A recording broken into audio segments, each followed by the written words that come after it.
Sasali on a chin sing do. Naming kay ko get.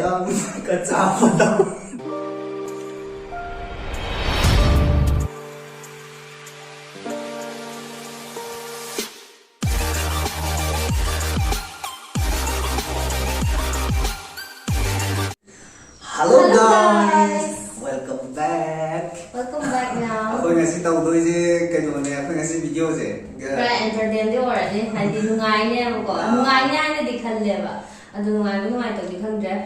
Spin doraga game sana bidu ne mo ko. Spin game je ako di spin dog na bulai ta ni na. Aina sida keda ako daw da thabak sin to iraga thamme ba taruk ne ahum ne mo ko to du je ko ba ni na otlaga ata mo to ne ba. Ado. May jat to ni. Ado. May mga video sin may ta like, share, subscribe to biro mo.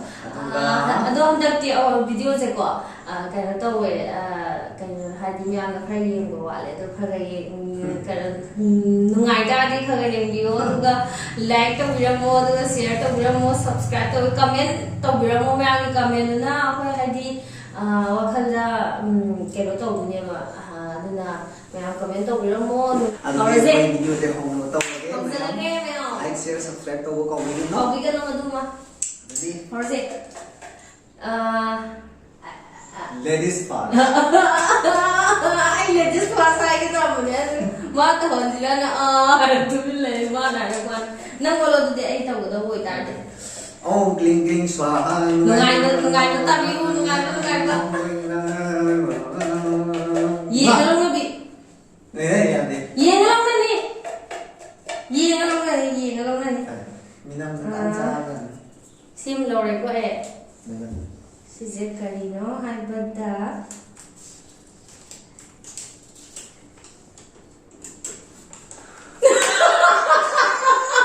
Ay na tawani mo tawag ni si. Oh my god. Ay na video din nam de hay na dahil ay ko din nang. Ay na yan na sang ka na bi na hay ay may dawa na ay. Kamu dari dahil ang gimana? Tuwa siya siya. चल गाड़ी दे आले game हम गाड़ी दे आले गाड़ी से यार काय थोड़ हम गाड़ी दे आले लजी को दे ला Oh my god तो el लगे चल भाई चल बुलेट काय दा थोड़ ngasi na कइनो दा मयांगी Kuya na lang na. Mayang chi thai mo. Kaya cái hả nó mama này khắp vào bên này có rồi. Ngay khổ u đến đây đang liếc tôi chứ.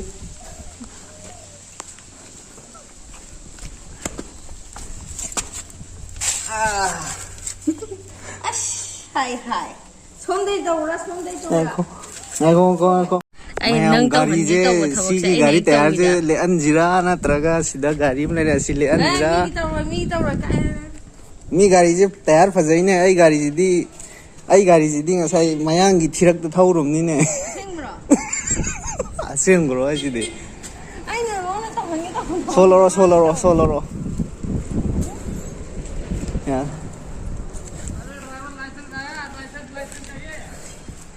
leo ai ghi just got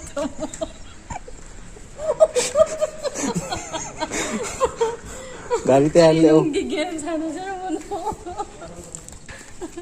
यार वाह चल leo ai thok ko yap ra ye ya de चल leo kitang the thok me ni yai ko ya de pura lek ka dam ni sang na jat long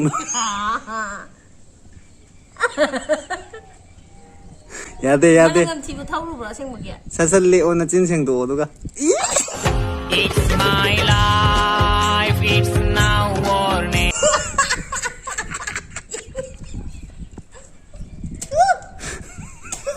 Sai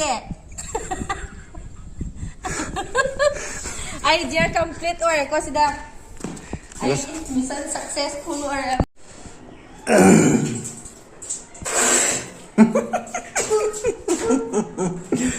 next gari da Lekhre matung daw ji akoy lokhat toy pot si nang gi number ne hantak ai nungainida, nungai ai di nungai la ka. grandma. Gari te sang na Lekhre matungda, sup sang na zar Lekhre matungda. Yang kan ai olak dini. Ai there complete order ko si oi give there complete oi give je serai ko ya. Serai ko ya. Gari tayar. Lek ko. But ani ong ting ting magi yana jina haram. Oi thamba ga tabiyo su mantra.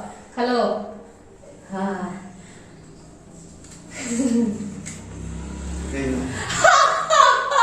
Oh my god. La la la la la la la la. Face wash na brush tauba. Come on baby, let's go. Mission. See, tau hari ke mas success oi bro oi the ring ke. Hojik face wash na Garnier face wash masama ki face wash na hojik. Brush tau dore yari yari musi ini mu. Tor. कैसे लगा कौन के तो है यार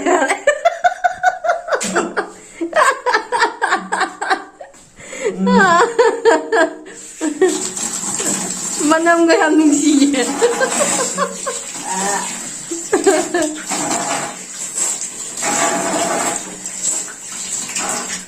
ला tiếng là được khai ôi thu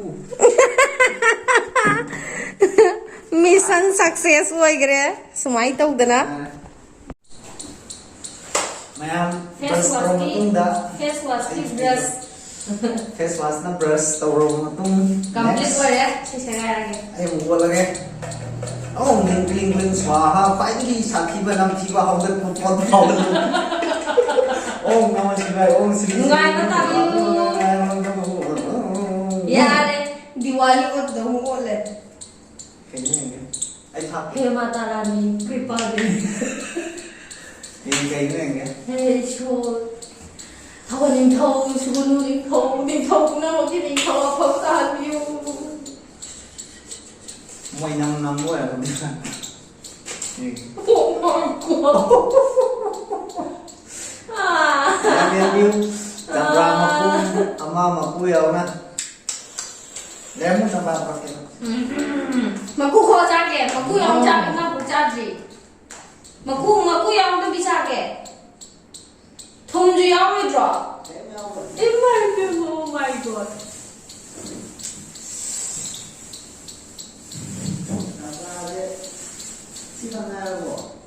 Cái anh bây giờ cái anh chỉ khắc ngài nói gì bộ.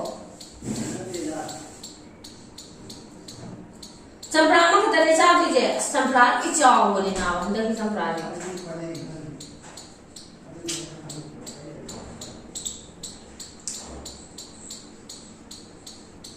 Jujur dah jinjai mau tak itai.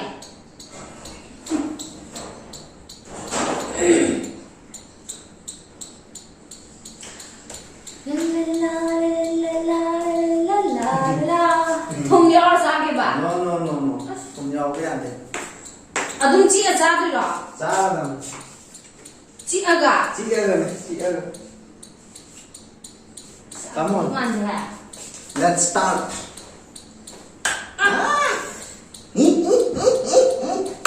Oi ma, khai cái xử lý cái công tao ấy.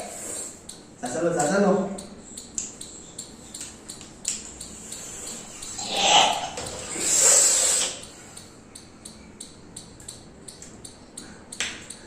Aduh, sagar ya.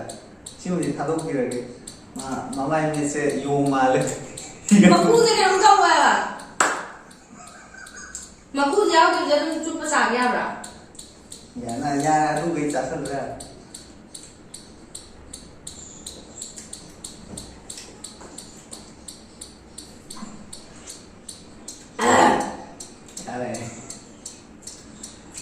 Ya kìa. Mission success rồi đấy.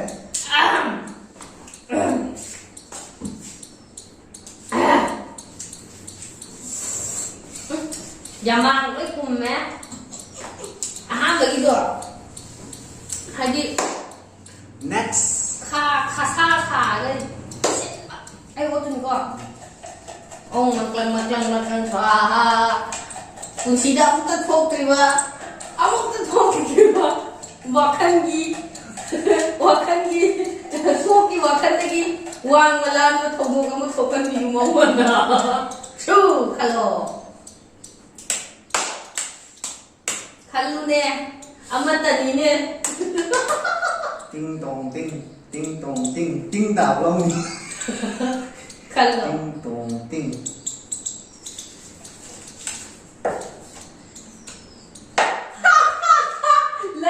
La. What's it? Anh này gì vậy? Ai hoàn nhiều năng là có giảm tiền liền vậy. Anh này gì ta muốn má ta cái nó có ta muốn ta cái nó ai dress sama má nó set pa. Ai ta cái nó má dress sama ai nó set pa. Come on, nang ta ni na ai gi dress sama nang set ta. La. Silo ke jawani tau dole ma ai por ke. Ai na pining mo dress. Ôi ya rồi, anh nhớ đâu pro cái nó. Ai ra pa. Anh nhớ đâu pro cái nó. Cái in tôi gì phụ. Muốn ăn thấy nó thao thác tài. Muốn ăn thấy nó thao. Cái slide gì đó. Mayam internet của đi ra cái nó đó. Mayam like, share, subscribe to be you. Sud ne sud. Ai gi sud ama mana hu siat ani. Pulang tu. Belum punya apa? Beza tidak mungkin. Ada di nang sila selo. Selo. Ai cakap ke Mayam hai bring. Ada tu miss tokan ye ma. Caru ini pun cie. Sani segai semua ni. Ada amu katang dari hendak ditrim ni na. Kerat yang tahu ko. Caru suka caru. Aduh ju yang tahu. Tuh, ini yang caru. Yang ke. Nangi punci. Ini yang caru ya tuh. Nam ni tuju litlo. Jinggar on. Semua itu sawai loi nape ni. Ya ko sekarang ni nak tamang je ni amu katang dah litrim ni. Nuko jara. Yare, semua dah hello yare. Nasam Kayak maliu. Atau siapa terus biar? Siap kelam ni, siap tak biar loi. Dress. Cek, miss top ni tu kan. Cek dulu. Ya, semuanya tahu. Ya, loi siap lo. Aduh, ini nang mission success oi dia nang mission. Udre. Ai tu orang kaya, nama kisah tu siap ohana.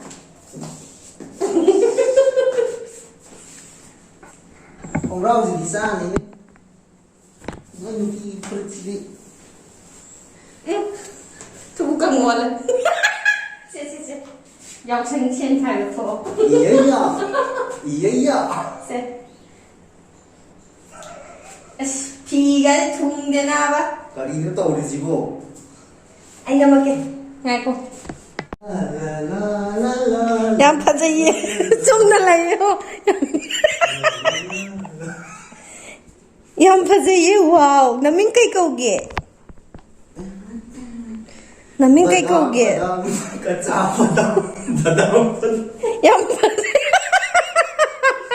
Yang pasal ye, ya, masa tu ini, masa.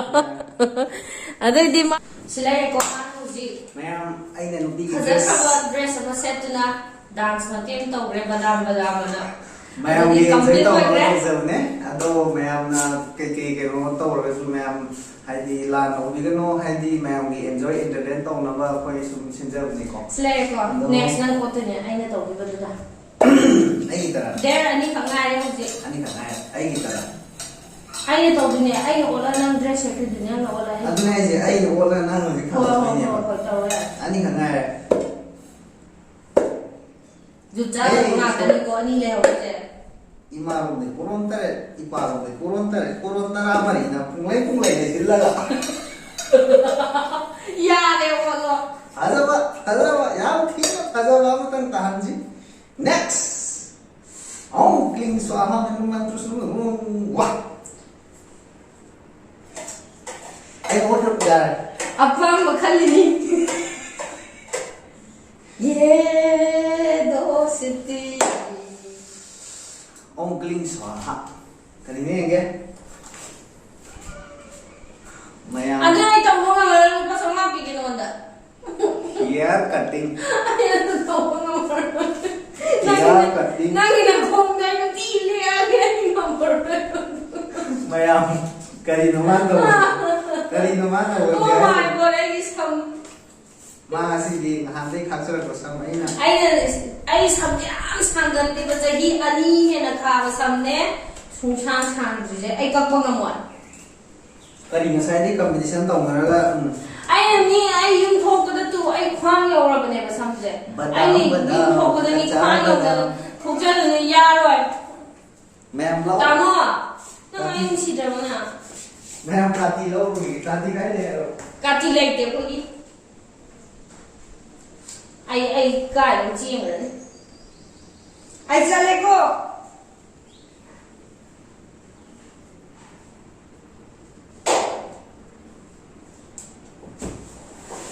Tamo. Come on. Ma'am, samga kurum da chat si di lao. Samko ji lao. Ma'am. Ai samka to re na da harau ri ba. Come on.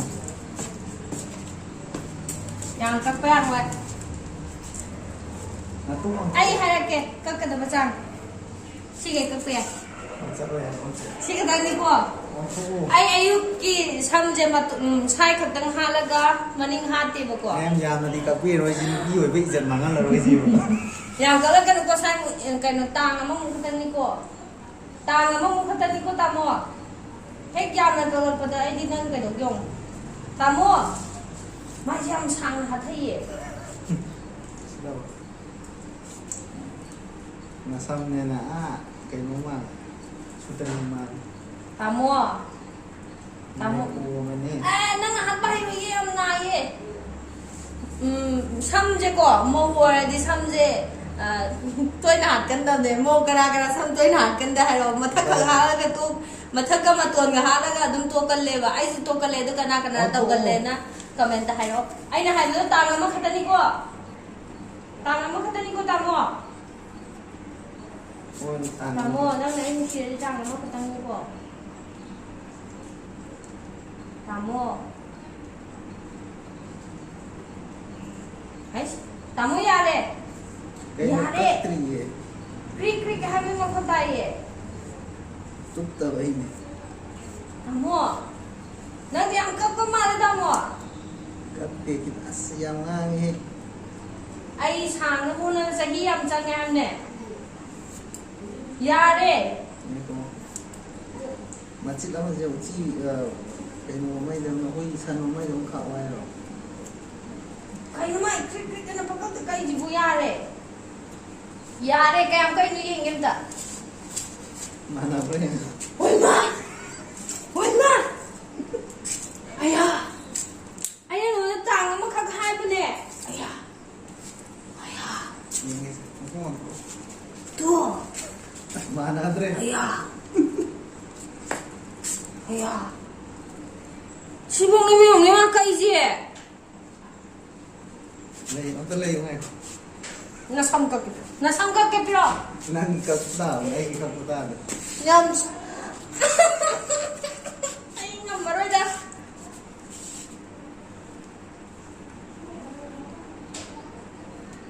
Mana na siya mau yam na. Ya, SDM kan ang pala kan ang kag po nga mo dam. Hoyong pala ni nang. Nasindihan ka. Tira ka ni ay natanga mo ka na haraga. Yare khang la. Heng cái nang video su cũng mình na ya na de. Ya kan. Tao sana che mi nai je na em ka ma le. Na ba. Ya de, xem pi là nga. Mama kham ba ga ti ya ba ro. To ai khang ye ba. Jayong ni kari da mana ini ong sam jong ne. Sai dam le. Mayam sam ka khre. Next amuk chatla di video. Biro, tati biro. Nasam tu mai ke na taw ni.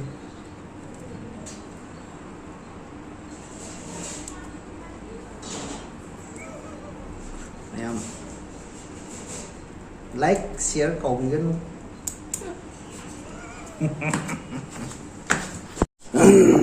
Mayam sau kre hai gat khai sau kre ba matung da last ta ai kari tai hai bu mayam never see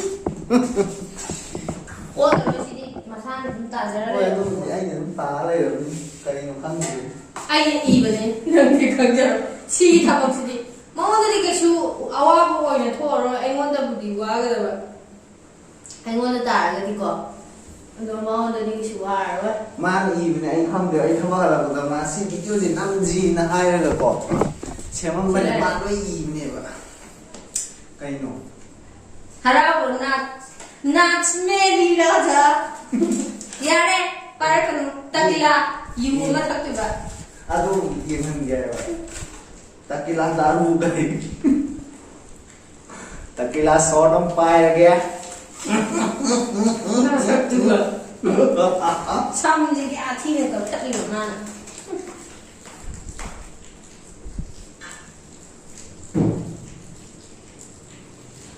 Vodka đi đâu gaya rồi. Ama đâu. Ai ta đi vodka đi thak cái tàu của này, tu ga nang ta đi ngồi là thak cái đầm này. RS tàu đôi mà ok. RS anh giải thật vô rồi cái hàng thì nó lùi, cái hàng tháo đi về cái hàng này mà ngang đi đâu có cái dù bữa tao lâm lùi nè. Giờ đây em phát bây đây, giờ đây, này cuối giờ mà làm gì hả đây? Tequila. đang hồng thật chân thì đi vô tay chân rồi đó phải chân nó thắt ốc làm gì rồi Thế, giờ đây khăng nghe, ôi rồi. Tequila sốt. cheers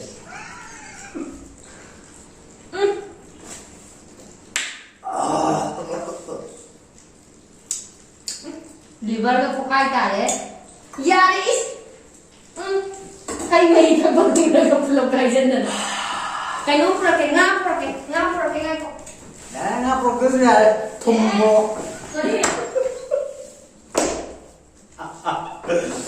thùng người mà đi cái đâu dạ Baru đâu pa rin. ma'am please like share subscribe cầu mình nó phần của support cầu view sigum man ngoài ngoài video ma'am mà khá chặt thật rồi chứ đấy là đâu có phần mà bạn sẽ là public prank pro cái này public ki prank cũng ba public ta hay Public na to ba yung prank ma'am na ai to video ma'am na sigum hay video ka men na si tao hay to ma'am na farm đó phải ngắm na mo na ke ba ngắm ta ta ngắm ta ba courses hay ni họ na là nó Nupam sa na yamna manat yamna hay yam hona jab zigi matung ina mayam na zo like share dagi subscribe comment soi da bida taro ko mayam aduga video jin ngai ta ga di mayam na mathang akhoi kari video tawhaning ya di public prank ta karamba idea da tawhaning ya habdo mayam na suggest to bramo aduga ga si hi una di video je Lois, bye bye. See you next time. Bye bye.